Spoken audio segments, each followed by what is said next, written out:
Hey, y'all, picture this: a dusty morning out in the New Mexico scrubland, where the air's so dry it stings your throat, and the only sound is the wind rattling through the sagebrush. I'm Jack Harlan, just a guy in his early 40s, beat-up hat, bad hip from an old army injury, riding my horse, Dusty, along the rim of Redstone Canyon. Life's been quiet since I left the cavalry, too quiet. Maybe, after losing my wife, Emily, and our little girl, Sarah, to cholera a decade back. That kind of loss hollows you out, leaves you preferring the company of cattle over people. But that morning, everything changed, and I'm still wrestling with what it all means. I was out checking the fence line a storm had torn through a couple nights before, and I knew those posts were shaky. The river below was running high, churning up mud and debris, and I was cursing under my breath, thinking about the work it'd take to fix the damn thing. That's when I heard it: a splash. Not the kind a fish makes, but heavy, desperate, like someone was fighting for their life. I froze, squinted at the water, and there she was, a woman, maybe mid-20s, thrashing in the current, her dark hair plastered across her face, arms flailing, then sinking. No time to think.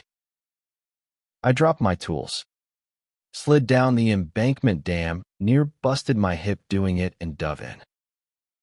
The water was ice cold, like a punch to the chest, but I swam hard, grabbed her around the waist, and hauled her back to the bank, both of us coughing and half drowned. She was Navajo. I could tell from her woven dress, torn at the shoulder, soaked through, showing the curve of her collarbone and a nasty bruise on her forehead. Her name, I'd learn later, was Lila.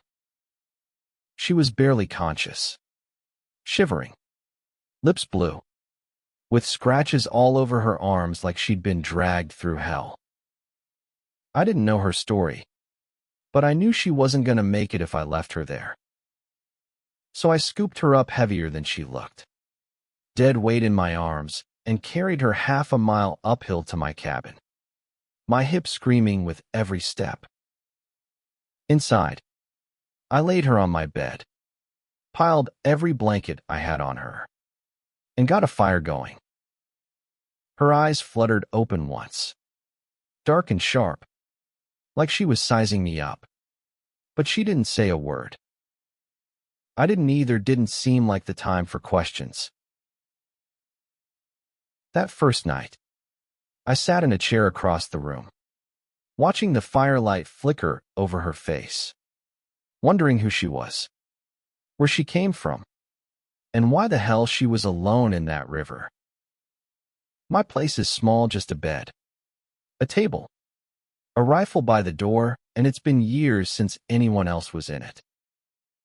I'd gotten used to the silence, but now it felt different, heavier, like it was waiting for something to break. Lila slept, her breathing shallow but steady, and I stayed awake, my mind racing. Was she running from someone? Did someone try to kill her? I didn't know, but I wasn't about to leave her out there to die. By morning, she was stronger, sitting up, her eyes following me as I moved around the cabin. "You understand me?" I asked, keeping my voice low. She nodded, just a little. "You hurt?" She touched her ankle, swollen, not broken, and I wrapped it with a strip of cloth, careful not to linger too long. Her dress was in bad shape, torn across the chest, so I handed her one of my old flannel shirts. She took it without a word, And when she changed behind a hung-up quilt, I turned my back, giving her space.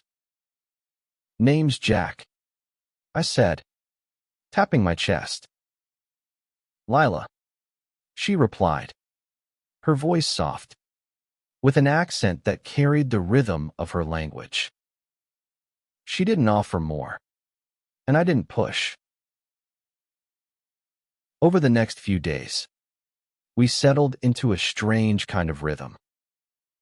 She wasn't one for talking much, and neither was I, but we communicated in other ways: a nod, a glance, the way she'd sweep the floor or tend the fire without being asked. She was claiming her space, not out of gratitude, but like she needed to prove she wasn't just a guest. I'd catch her watching me, not scared, but cautious, like she was waiting for me to show my true colors.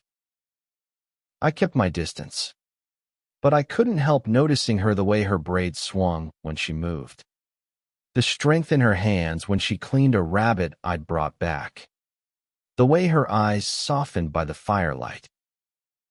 She wasn't trying to charm me. She was just there, real, alive. One evening, as we sat by the fire, I asked, "Where's your family?" Her jaw tightened, and she looked away. After a long pause, she said, "I was promised to a man." I said no. "My brother," he said. I shamed him. "They tied me up, left me by the river."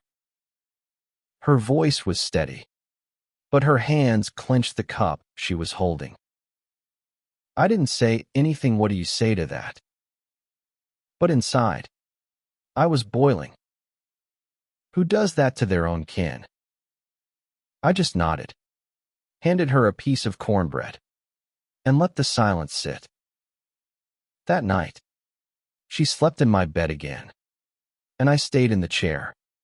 But the air between us had shifted, like we'd crossed some invisible line. Things changed fast after that. One cold morning, I woke up to find her curled close to me in bed, not touching, but near enough I could feel her warmth. I didn't move, didn't want to break whatever it was we'd built. She stirred, looked at me with those steady eyes, and said, "I stay for now?" I nodded, not trusting myself to say more. That day, she insisted on helping me fix the fence line, limping but stubborn, handing me nails and bracing posts like she'd been doing it her whole life. When I stumbled on my bad hip, she was there, steadying me without a word. "You should sit," she said, and I snorted. "I'm fine." She gave me a look that said she wasn't buying it, and I couldn't help but grin. That night, something gave way. She stood by the bed, her fingers grazing my wrist, pulling my hand to her back. "You sure?" I asked, my voice rough. She didn't answer, just leaned her forehead against my chest, and that was enough. We moved slow, careful, like we were both afraid of breaking something fragile. It wasn't just desire, it was trust, hard-earned, and heavier than I expected.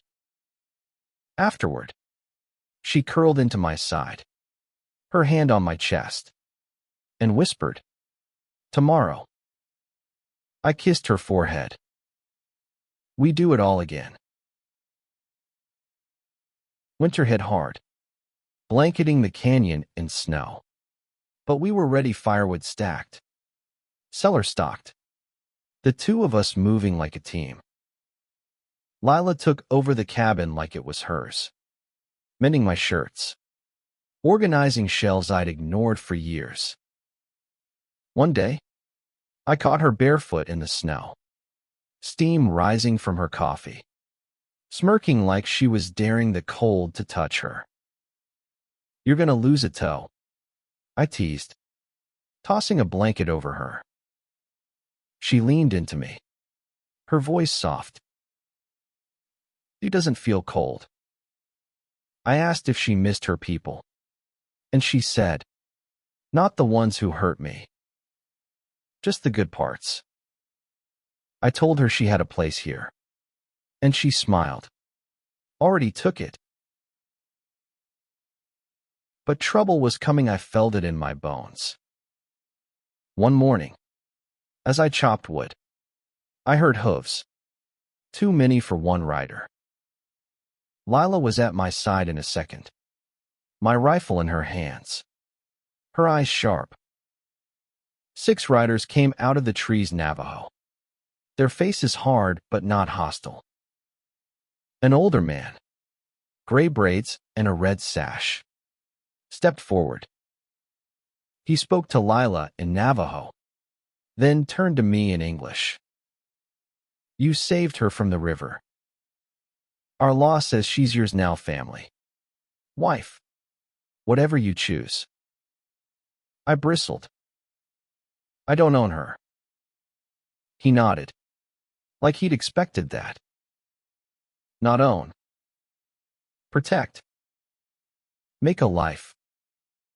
Lila touched my arm, her voice steady. "They're checking if I'm safe." I looked at her, then back at the elder. "She is." They rode off. No threats. No demands. Just gone. After that, things felt settled. Spring came. The snow melted, and Lila was out in the garden, planting seeds, her hand resting on her belly more often than not. I noticed. Didn't say anything until one day I crouched beside her and asked, "You know already?" She nodded, calm as ever. "I know. We didn't make a fuss, it was just us. Choosing each other. Choosing this life." That evening, we sat on the porch, the sky burning orange. And I asked, "You ever think about leaving?" She shook her head. "I thought I would." "I don't. I choose this." I took her hand. "Me too." But here's the thing, not everyone sees it that way. Word got out in town, and some folks, especially the local Ranchers Council, started whispering. They didn't like me, a white man, living with a Navajo woman, especially one who'd been cast out. They said it was unnatural, that I was disrespecting their laws, or hers, or some nonsense about land rights.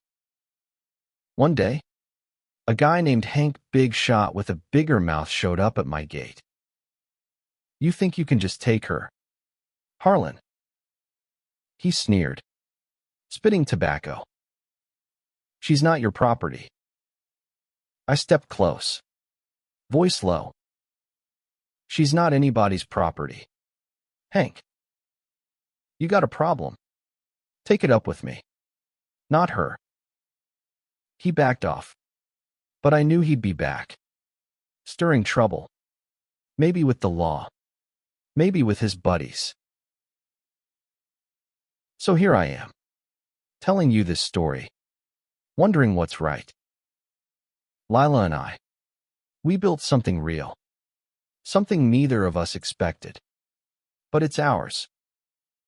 Yet there's folks out there who think they get to decide what's sacred, what's family, what's home. What do you think? Is it their business, or ours? Should we fight for this life, or will the world always find a way to tear it apart? Drop a comment. Tell me where you stand. I'm reading every one, and I want to know what you do. Hit that like button if this hit you hard. and share it if you've ever had to stand up for what's yours. This is Jack, signing off from Redstone Canyon.